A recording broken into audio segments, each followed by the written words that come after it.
Hello, I'm Konrad Ejbich, and today I'm very fortunate to be speaking with Alice Feiring.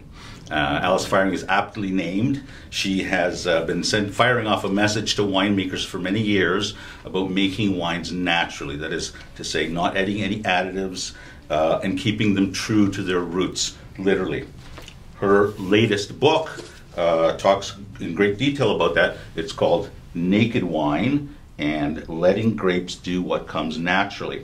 Ms. Feiring will be the keynote speaker at Terroir tomorrow, which is an industry, hospitality industry symposium, and I welcome you to Toronto. Well, thank you so much. Thank you. Great to be here. Now, let's get right into the book. In the first line of your prologue, you admit you're a lightning rod for controversy. Yes. How do you feel about that? Mystified? I am really kind of mystified, even though people say, well, you asked for it. And it's like, well, you know, I just think that I'm stating the obvious. It's difficult sometimes, especially when I've become, there are controversies that are pinned on me that I actually have nothing to do with. It's all your fault. It's all my fault. It's all your fault. So, but your point is that wines should be made without, I don't want to say without, let me ask you, what exactly is naked wine, and why is it such a heretical notion for modern winemakers? Well, a naked wine I chose naked wine because the word natural is so controversial these days, and it's opening up I think that no matter what you call natural wine, because it is natural wine, there's always going to be a problem. If there's natural, there's unnatural. But it is wine that is made with the philosophy of nothing added, nothing taken away, and except maybe some sulfur at bottling. To preserve. Well, it's mostly for travel, but as just a little bit of insurance. Mm-hmm. And is there sort of a maximum amount of sulfur? Well, the legal amount's 350 parts per million, at least in the States. I'm not sure what it is in Canada, but it's somewhere around there. I meant for natural wines. Okay, well, I was great. And there are no rules, but a naturalist will probably work between 0 added and 20 parts per million added. 20. I just put the 350 to give context. Of course, because there's a lot there. And it's very different. Just at bottling is very different than throughout the whole process of winemaking. Mm-hmm, mm-hmm. There's a line in your book jacket that reads that it's a personal journey into the new but centuries-old world of natural wine. Talk to me about that, the old world of natural wine as opposed to the new. Well, or as opposed to not the new world of natural wine, the old world of natural wine as opposed to the new world of wine. Yeah. I think that another point that I make in my book is that as long as wine has been made, there have been people polluting it. So that has always happened, and I do a little bit of historical research for the book in that way. But it is the original way of making wine with nothing added, just grapes, either stomped or carbonic macerated, just in a pail, all of a sudden there's wine. The industrial world came in with winemaking, probably with Pasteur. And so that's when sulfur during fermentation was being used, and then a bunch of other additives. Why did the industry go in the direction of additives and chemistry and science as opposed to nature? Well, it has always been at odds. So not that the industry had gone that way, but why? Because of travel, because of making a wine safe for travel, for giving it a longer shelf life, and probably looking at more as a product. Mm-hmm. And there have always been a split in the wine world about the people who make a wine as a product and people who make wine as history encapsulated in a bottle. Mm-hmm. Mm-hmm. One of the things that one of the arguments against natural wine is that it can be so funky or vinegary, etc., etc. And I think about natural wine, I think about Roman times, Etruscan times. Mm-hmm. And what they did was to add honey, to add herbs, to add fruits, to add spices. And a large part of that, my understanding, is because the wines never had any consistent alcohol levels or acidity levels. Mm-hmm. Some of them were vinegary and etc. Some of them were too high in alcohol, so they had to water them down. How can the industry accept natural or naked wines on a mass scale, or is that not feasible? Well, It's feasible if what you're concerned is the health aspect. And a lot of manufacturers of wine, funny that I call them manufacturers, but a lot of big brands are experimenting with making a no-sulfur wine. Of course, there's a lot of other process. I wouldn't necessarily consider them natural, but they're focusing on the sulfur because people are wanting less stuff in their wine. And just from a healthful point of view, it's very different from a natural, alive wine. So can you do it on a large scale? No, I don't think so. I think it's always going to be, and that's one reason that I love them so much. It's one person or a few people working the land and bringing that into the bottle. I think that if you're dealing with more than 5,000 cases, that's tremendous for a natural winemaker. Difficult to Yes. to do 5,000 cases. Yes. Now, it's like you can't ship it off, like Louis Vuitton, and like shipping it off to China to make a luxury good. Well, is it luxury or is it just have the appearance of luxury? Right. Now you made, I understand, you made, what, about 25 cases? You made a barrel for it. You made a half a ton barrel. I figured out that a half a ton would make a barrel with enough to top it up over the period. So Oregon winemaker, we're Canadian. Oregon winemaker Jason Lett threw down the gauntlet to you and challenged you to use his facilities to make wine. Any way you wanted, gave you a menu of what you could do, add this, add that, and so what, I mean, you know, as a book critic, you don't need to write a book. A film critic doesn't need to make a wine. Why would you, as a wine critic, feel that you needed to make a wine? Well, I really pondered that suggestion that Jason did, and ultimately I made it in California, not with Jason, but it,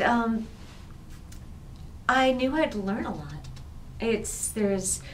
I didn't become a real wine writer until I started spending a lot of time in vineyards, a lot of time with winemakers. I remember being with somebody else once visiting and said, I don't need to see another tank room. Well, actually you do. You need to see it all. I love to see tank rooms. They're all different. It is not. You know, you learn so much about what happens in that very bottle by spending time, especially in the vineyard, and to be able to sweat out fermentation, to see my own emotional response to making wine was fascinating. I really, even though I trusted the natural process, was fermentation going to start? And it was a very cool fall in California in 2008. I remember reading about your anxiety. It was very funny, and of course it was in this, this prefab, very unromantic bunker of a winery, and I said, why don't we just move it out into the sun, because I was really worried it was not taking off. And could we just a little bit of warmth?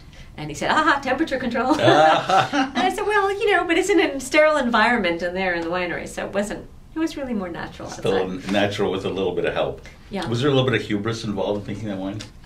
Hubris, it was so small. I mean, there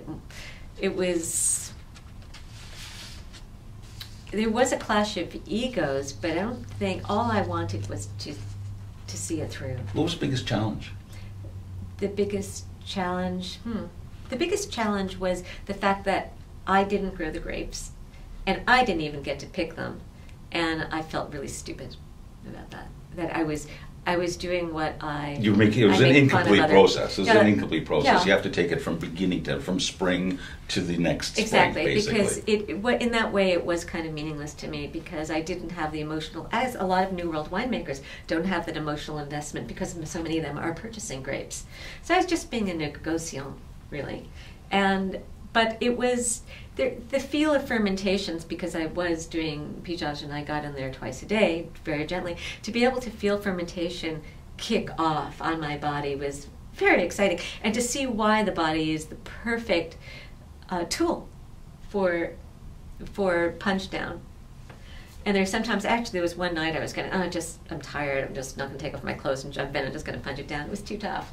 And one foot, and there you go. You just punch it through the cap. Whereas with the human body, you have both the pressure and the delicacy, the gentleness. But also being through it, see the daily change in bricks, the daily conversion into alcohol, seeing the yeast under a microscope, it was thrilling. It's fascinating. No, I can hardly wait for an opportunity to try it myself. Yeah. Now, you've written a lot about wine labels and how they don't list ingredients in wine. Why have winemakers not allowed us to see what goes on behind? You know, I think that part of, actually I'll talk about this tomorrow, there's a real split between the food world and those of us who are crazy about food, and many of those people will process an ingredient in a wine they would never accept in food, and I don't quite understand that. But part of the reason is that the wine industry has been very successful at perpetrating the myth that there's only grape in the bottle and what is not natural about making wine. And if you actually saw the ingredient on a label that would say yeast bacteria, oak dust, tannin, chestnut tannin, mega purple, a list of enzymes, gum arabic, and then if you look at the process of reverse osmosis, et cetera, you know, it might push people away from your wine. Well, I would like to see people drinking purer wines. Yes, I think that's ultimately going to happen. It's not that I think that winemakers should make a naked wine or a natural wine. Winemakers should make what they want, but I think that people should know what can go into the wine so they can choose.